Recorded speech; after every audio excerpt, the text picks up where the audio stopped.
I'm here with Emma Cullen, a student at Örebro University, British and Swedish native alike, and we're going to talk about North Korea and internet censorship there. Well, Emma, what's your project about? I'm currently writing a project about the internet in North Korea, and how it's censored, what access people have to the internet, and how it's developed over the past about 15 years now.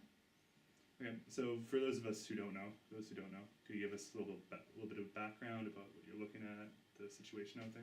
Yeah, well, as most people know, North Korea is known for its secrecy, and it's, in general, people don't know very much about the country. It's difficult for people to get in there.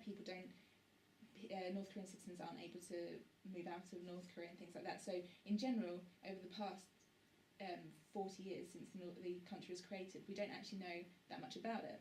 But since the internet was established there in about 1999, we've had trickles of information about the country that's actually enabled us to find out a little bit more about the country, but it's very heavily censorized, the information.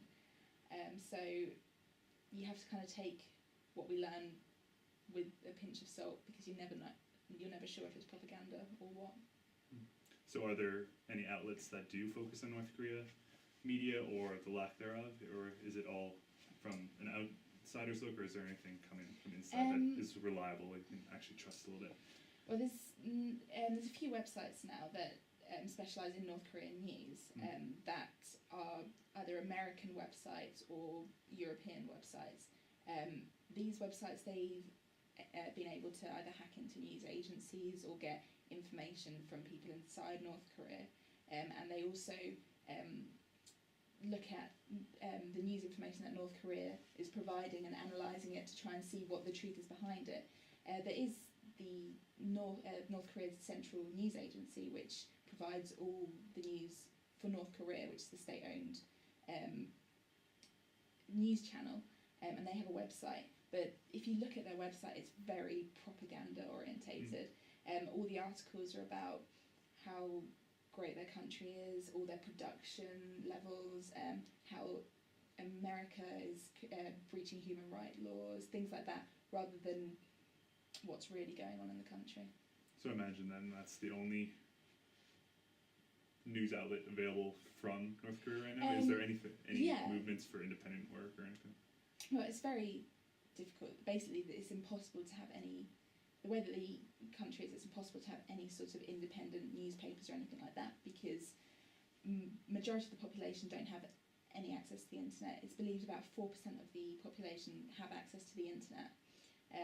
So even if people wanted to try and get some information out, they wouldn't be able to. Also, if you were caught, which is very likely that you would, trying to tell people the truth, so to speak, about North Korea, you would be either put in one of the prison camps or executed publicly. So it's a very difficult situation. North Koreans can't or don't want to, because it's just so dangerous. Yeah, so it's dangerous for those inside Korea, like you said, obviously. Is there any fallback or retaliation for those outside of North Korea who are focusing on North Korean news? Has there been any political or public or official backcry from them? Yeah, I mean, recently there's been quite a lot of developments with North Korea and censorship and things coming through and things like that. North Korea has actually seemed to relax some of its laws with letting people inside the country. Before, journalists were banned completely. However, there's been on several occasions where they've actually invited Western journalists to come in and see the country for themselves. Obviously, North Korea puts on a display to make the country look great. It shows them all these modern technology that they have, shows them children dressed up nicely who look well fed and things like that. But a lot of Western journalists who go in there, they start to notice that actually the country is not what it says it is. They notice there's vast villages without any sort of electricity or running water.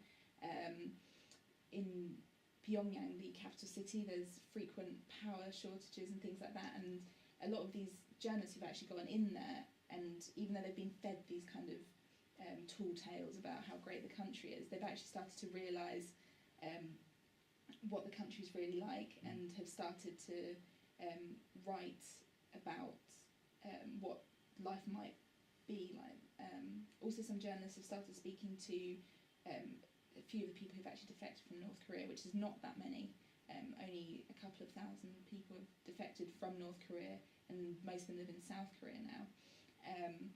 And they've actually spoken to them, and they've spoken about their lives and things like that, which is probably going to be the closest picture of what North Korean life is like since the regime's been there. Mm-hmm. You mentioned these tours of Korea, or they're starting to allow journalists and I assume other people in as well. What's the nature of these tours like? Are they, it's pretty private, like restricted countries, so I imagine the tours are just, or even more so. Yeah, definitely. There's a special island in the capital city of Pyongyang, which is basically built for tourists. It's just got hotels and things, and the tourists are not allowed to leave that island without their guides or bodyguards. And that's the journalists too, I assume.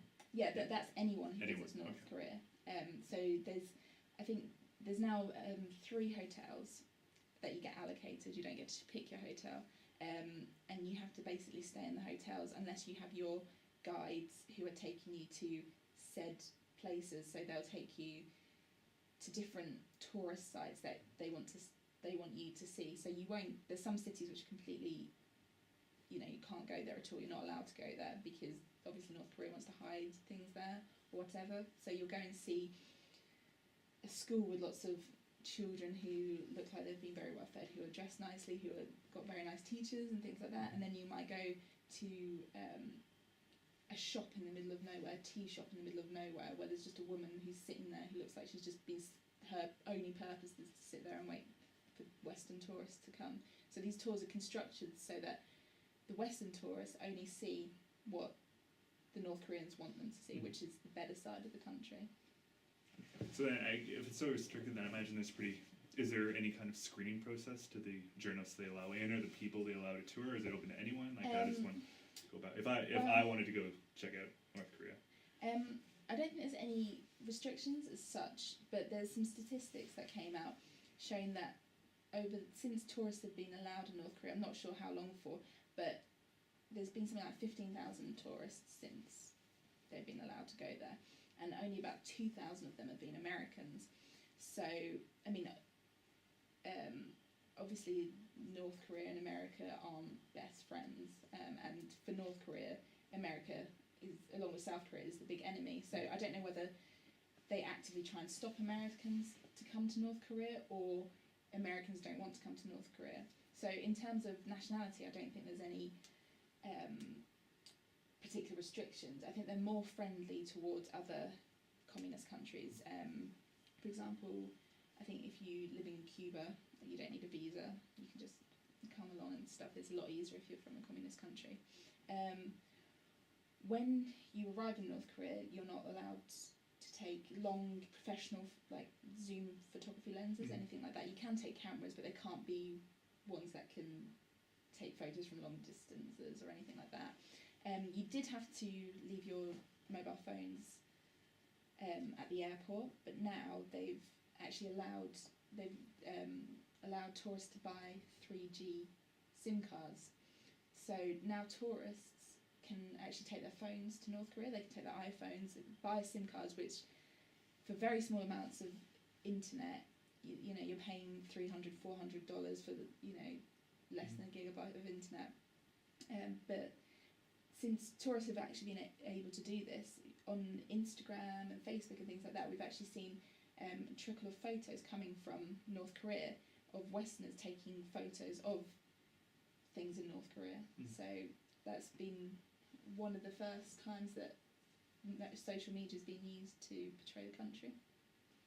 So I guess that ties back into your bigger point of like censorship and internet, the internet, and I assume other material as well. What's kind of the international?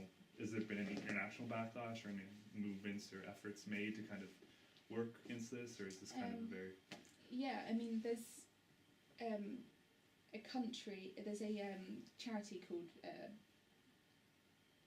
that works with journalism and press freedom and things like that, and listed North Korea as one of the internet's enemies of the internet. So that basically says that they have strict censorship and things like that, and they're trying to work towards stopping this censorship. But I think in general the international community is more worried about the human rights atrocities that happen in North Korea, the famine, the fact that all the money is spent on the military rather than the people who are dying, and they think millions of people have died since the start of the famine in the early 90s. So I think the international community is more worried about human rights, and as we stand now, having the internet isn't a fundamental human right. No, very true. So I think we're starting to run a bit out of time a little bit. Is there any other points you want to make, any other comments you have? I think it's surprising how much internet North Korea actually has, and I think it's a very interesting subject, and people might be surprised to what they might find out. So great. Yeah. All right. Well, thank you. That was Emma Cullen talking about North Korea and internet censorship, among other things. That's it from me now. I'm Eric McKay, signing off. Thanks. That was good, right? Time-wise? It's 6 minutes sharp. Sorry? 6 minutes.